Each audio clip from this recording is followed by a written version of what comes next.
사실 IT를 하게 되면 사람들이 기계만 다룬다고 생각을 하잖아요. 네. 그런데 거기는 이제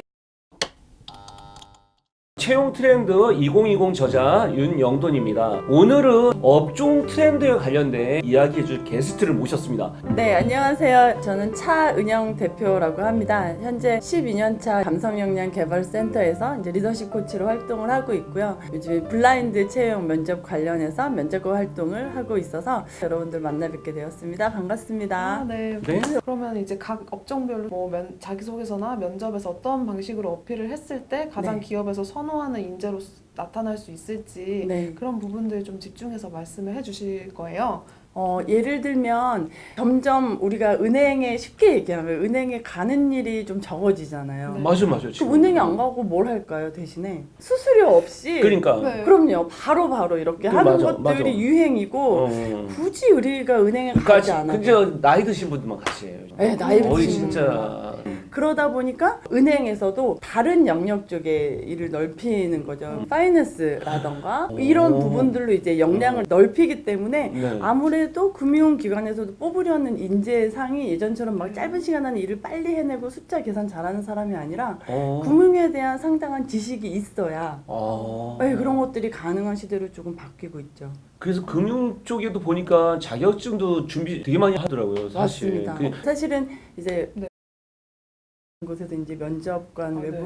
외부 면접관 활동을 했었는데 거기에 오시는 분들은 다 변호사 자격증 정도는 이미 갖고 있더라. 그렇지, 네, 맞아. 보험이나 파이낸스에 대한 지식이 굉장히 좀 많이 필요한 경우들이 있죠. 교육을 가셨다든가 해가지고 네. 그 은행별로 분위기라든가 그런 네, 게 좀 네. 좀 알고 다르다는 계신 거 게 얘기해 주시면 좋을 것 같아요. 같은 경우는 이제 지점장님들 교육을 했었는데 그분들은 90년대생에 대한 이해가 어려우신 거예요. 왜 다 바쁜데 휴가를 가느냐, 휴가를 간다고 할 때 나는 뭐라고 답하느냐에 대해서 엄청 고민이 많으셨어요. 그래, 잘 갔다 와 이렇게 하느냐, 아니면 그래 업무는 내가 할게 뭐 이렇게 하느냐, 고민이 너무너무 많으시더라고요. 최근에 또 IT 쪽 회사에서 팀장님들 개인 코칭을 한 경우가 있었어요. 네. 쪽이었는데 거기는 좀 특이하게 사실 IT를 하게 되면 사람들이 기계만 다룬다고 생각을 하잖아요. 네. 그런데 거기는 이제 관련된 엄청 많은 여러 가지 계열사들이 있기 때문에 그 계열사의 사람과 함께 소통을 해야 되는, 예전처럼 IT라고 해서 예전에 나는 승진하기를 원하지 않아. 왜? 나는 그냥 이거 하는 게 좋으니까 이렇게 생각을 많이 하셨거든요. 근데 요즘에는 자신이 IT를 하더라도 사람과 관련해서 소통을 할 수밖에 없는 시대가 된 거예요. 그래야지 협업이 되니까. 맞아. 네, 협업이 되니까 협업을 하지 않고는 나갈 수가 없는 거죠. 사실은 구글 같은 경우도 그래서 예전에는 물건을 만들어서 팔고 비행기 만들어서 팔고 이런 시대였지만 이제는 그걸 파는 게 아니라 소프트웨어를 파는 시대로 바뀌고 있거든요. 예를 들면 비행기를 팔았는데 이 비행기가 어느 정도 시간이 지나면 고장이 나더라. 그것을 빅데이터로 예측해서 그것과 같이 협업해서 사람들과 나눠서 대비하고 커뮤니케이션하고 이제 리더십 인재를 만드는 것에 대해서 굉장히 노력을 하고 있거든요. 그것처럼 지금 IT 쪽도 이렇게 딱 기계로만 하는 게 아니라 사람과 소통하면서 그런 것들을 만들어 나가는 쪽으로 사실은 좀 변하고 있죠. 유통업은 또 어떤지 여쭤볼게요. 근데 요즘 상황은 약간 사람들이 오프라인으로 안 가는 거예요. 그렇죠. 로켓 배송이 예. 다음날 네, 아침에 마켓 집 앞에 돌리는 네. 그리고 이제 어차피 지금도 유통업도 백화점 같은 경우에도 온라인으로도 많이 들어가고 맞습니다. 있더라고요. 같이 연동해서 가는 맞습니다. 방식으로 네. 가기 때문에 그쪽에 이제 핵심 인재 같은 경우는 뭘 중요시하고 있냐면 네. 지금 전문성을 보고 있어요. 전문성. 맞습니다. 왜 그러냐면 물건을 우리가 볼 때 그 물건에 대해서 그냥 써보지도 않고 판매하는 사람하고 네. 물건을 내가 정말 알고 있는 사람하고 굉장히 완전 달라요. 달라요.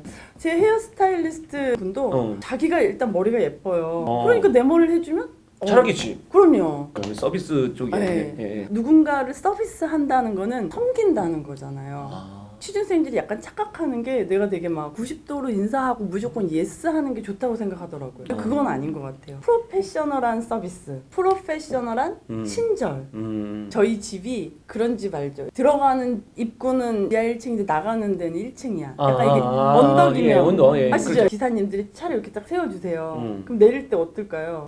막 문이 계속 닫혀요. 문이 밀면 닫히고 너무 힘들잖아요. 힘들잖아요. 그러니까 힘들지. 네. 근데 힘들지. 어떤 서비스하는 기사님께서 주차장 입구가 있거든요. 어. 이렇게 돼 있는데 어. 이렇게 해서 딱 차를 세워주세요. 와. 아름답게 어, 이 아이고. 모습을 유지하면서 내릴 수 있죠. 별거 아니지만 택시 기사님의 그런 작은 행동 하나가 이거는 평소에도 그런 부분에 대해서 편의에 대해서 그렇지. 맞아요. 고민을 많이 고민을 했던 하신 분이기 그러니까. 때문에 그게 자연스럽게 나오는 그러니까. 거예요. 맞아요. 가장 중요한 것은 업종에 대한 편견을 버려라. 아, 어떤 의미예요? 그 편견을 버린다는 게? 과거에는 이제 또 디자인을 했었어요. 네. 내가 디자인한 내용을 가지고 클라이언트를 만나서 뭔가를 하고 오더라고요. 그래서 내가 뭐 하고 오냐 그랬더니 미팅을 하고 온대요. 그래서 제가 너무 궁금하니까 나를 데려가 달라고 그랬어요. 근데 팀장님이 너는 일반 사원인데 네가 어떻게 그런 자리에 가냐. 그래서 여러 사람들 것 중에 내게 뽑히지 않았냐. 그러니까 내가 가야 된다. 이렇게 우겼어요. 네. 그렇게 해서 딱 가니까 팀장님이 클라이언트들이 있는데 말을 너무 잘 하시는 거예요. 클라이언트가 뭘 질문하고 이걸 원해. 근데 우리는 그걸 준비를 하나도 안 했어. 근데 마치 그거에 대해서 우리가 엄청난 준비를 한 것처럼 그렇게 방향성을 잡은 것처럼 이렇게 착착 얘기를 잘하더라고요. 오. 아, 디자이너는 디자인만 할 줄 아는 게 아니라 상대방과 소통하고 클라이언트가 무엇을 원하는지 파악하는 이런 힘들이 필요하겠구나. 네. 편견과 좀 다르네요. 음. 그래서 이제 어떤 말씀인지 이해가 갔어요. 마지막으로 이제 취준생이 할 말씀만 딱 한마디 해주세요.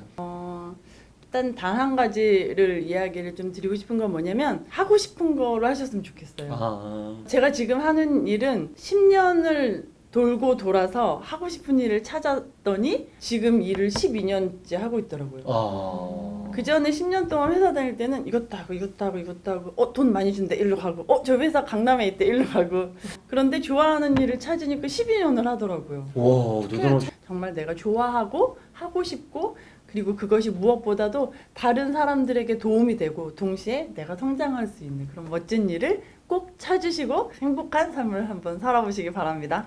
네, 오늘 이렇게 경험을 베이스로 한 좋은 말씀 많이 해주셔서 정말 감사드리고요. 아, 감사합니다. 네, 저희 영상은 여기서 이렇게 마무리하도록 하겠습니다. 네, 수고 많으셨습니다. 네.